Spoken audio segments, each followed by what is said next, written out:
장애인 교사 부족 현상의 원인과 해결책을 알아보는 연속 보도부터 시작합니다. 지난주 장애 학생들의 대학 진학 문이 좁아서 예비 장애 교원 양성이 힘들다는 내용을 전해드렸죠.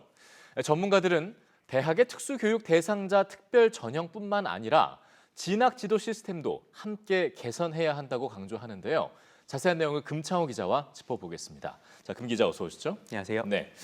일단은 지난해에 교육대와 사범대의 입학생을 보면 이 특수교육 대상 학생이 비율이 너무 낮아요. 1%도 채 되지 않는 것 같은데 장애 학생들이 지금 대학 가기가 얼마나 힘든 실정이죠? 네, 일단 교대 사범대뿐만 아니라 장애 학생들의 4년제 대학 진학 자체가 상당히 어려운 상황입니다. 예. 네, 국립특수교육원에서 발표한 통계 자료에 따르면요, 올해 고등학교 과정을 졸업한 특수교육 대상 학생은 모두 6,800여 명입니다. 이 가운데 4년제 대학에 진학한 학생은 813명입니다. 예. 이 진학률이 12%에 그칩니다. 전문대에 진학한 학생들까지 다 합쳐봐도 대학 진학률은 20%도 되지 않는데요. 지난해 전체 학생들의 대학 진학률이 79%였던 것과 비교하면 상당히 적은 수치입니다. 전체 신입생과 비교해보면 상황이 더 잘 드러나는데요. 올해 4년제 대학 신입생은 38만여 명으로 이 가운데 장애 학생은 0.2%에 그쳤습니다. 네, 정말 저조한데요. 장애 학생의 대학 진학이 이렇게 적은 이유가 뭐죠?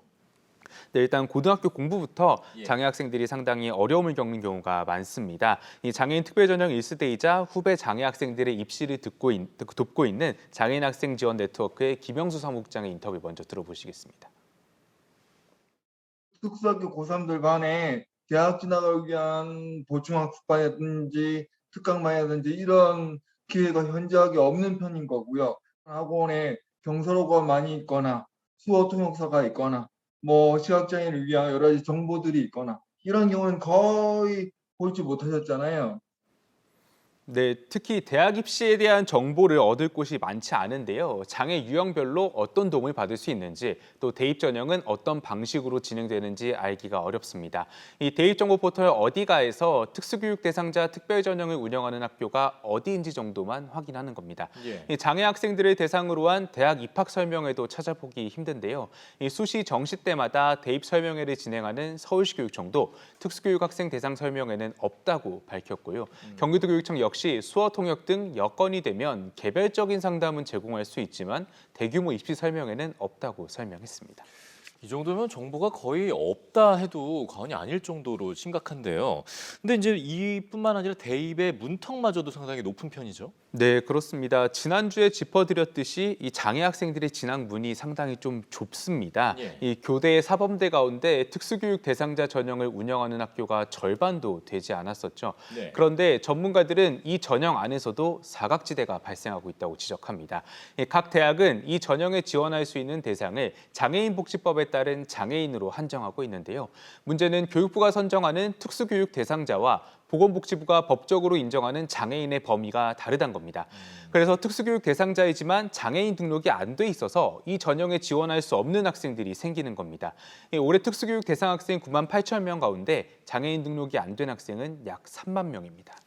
자, 이런 점들을 바탕으로 해서 그럼 교육 당국이 지금 뭐부터 좀 손을 봐야 되는 겁니까? 네, 일단 국립대들의 특수교육 대상자 특별 전형을 왜 운영하지 않냐 이렇게 물어봤을 때 돌아왔던 대답이 예. 가르칠 준비가 되지 않아서였습니다. 장애 학생들을 위한 시설이나 장비, 예산 등이 아직 없단 겁니다. 예. 이런 답변에 대해서 전문가들은 이렇게 얘기합니다. 장애인 특별전형제도 실시한 게 30년이잖아요. 근데 30년 동안 기회를 줬는데 준비 못한 거잖아요. 어느 교육기관이 어떤 학생들한테 준비 안 됐어라고 얘기할 수 있을까? 그거 자체가 차별인 거죠. 네, 대학들의 변화를 이끌어내려면 전문가들은 가장 먼저 평가 체계를 바꿔야 한다고 지적합니다. 현재 3년마다 장애대학생 교육복지지원 실태평가를 진행하는데요. 개선 요망평가를 받아도 강력한 처벌이나 제재가 없어서 개선 효과가 미미하다는 겁니다. 전문가들은 이 실태평가를 예산 지원 등에 적극 반영하고 대학 스스로 장애학생 지원을 위한 연구나 투자가 이루어질 수 있도록 유도해야 한다고 설명합니다. 네. 자, 갈 길이 굉장히 멀어 보입니다만 하나하나 좀 차근차근 밟아봐야 될 것 같습니다. 금창호 기자 잘 들었습니다.